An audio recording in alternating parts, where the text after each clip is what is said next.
Okay, here's a short little video, I hope, showing how I'm going to key the Drake twins on CW with a modern solid state keyer.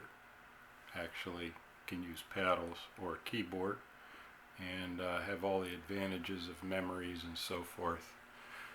The older tube transmitters generally have high voltage on the key line. This one's got a minus, I think it was about a minus 50 volts or something. So anyway, an outfit called Jackson Harbor Press makes a kit called a Keyall that I put together and threw it in a plastic box. Couple of MOSFET switches there and an optical isolator. The 3-terminal regulator is a bit overkill, but I wanted to run it off a 9-volt battery, and for the opto isolator to turn an LED on, they only need about 3 volts. So I had the LM17s, a bunch of them on hand. I just made use of it. So that's the keying adapter. Let me pause this for a sec. Okay, here's one of my, this is another kit that I built long time ago from Keyall, and he still sells kits. Not this one, this has long since been discontinued. But I can use a keyboard with it, or paddles, or a straight key.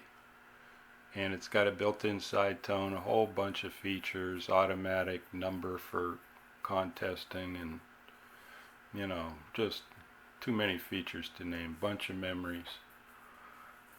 And it was very cheap at the time. Anyway, let me turn that on. And I'm current for testing purposes. I've got a battery in the back there that I'm powering the keyer from.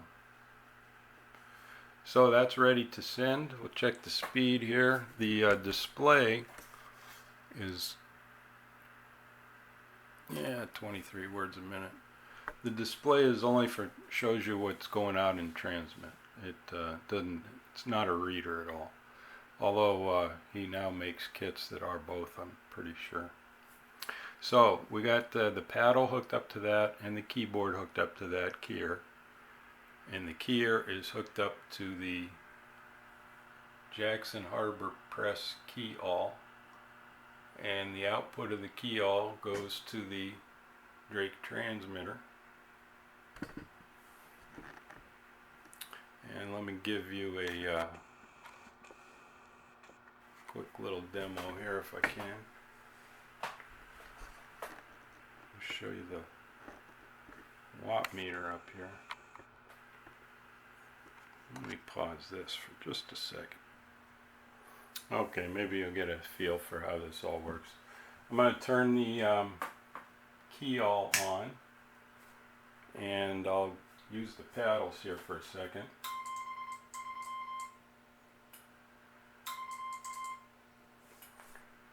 And it works pretty good. If I use the keyboard and use one of my pre-programmed memories, here we go.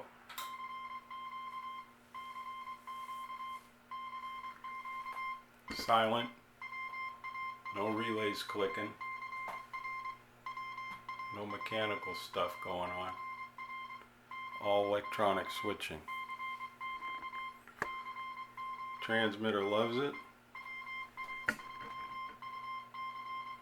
Putting out probably a little over 100 watts into a dummy load here. So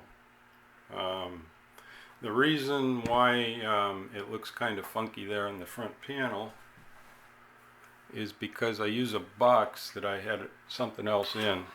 So this is repurposing, recycling, whatever. And it just happened to have 3 holes drilled across the center in the front here.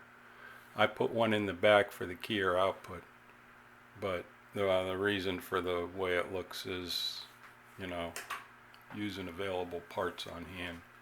I don't even remember what I had in this box, but I had something in there at one time because it's got a couple extra holes in it. Anyway, so that's the deal. works pretty good. I'm going to enjoy using this setup on CW. Pretty much all working real good now, and with the addition of being able to use my solid state here, that makes it just about perfect.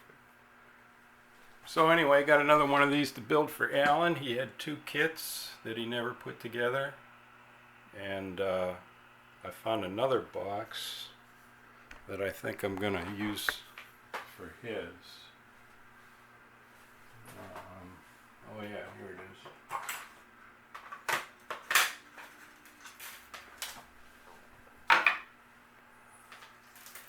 It's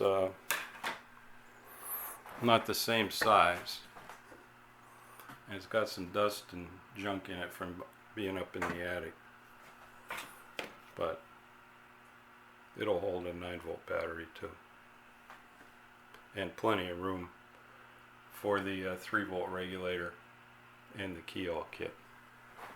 So that's the latest Tinker project for the day. We are up and running, 100% full bore CW on the Drake B line, and I am going to use it from time to time, that's for sure. 73, keep on tinkering.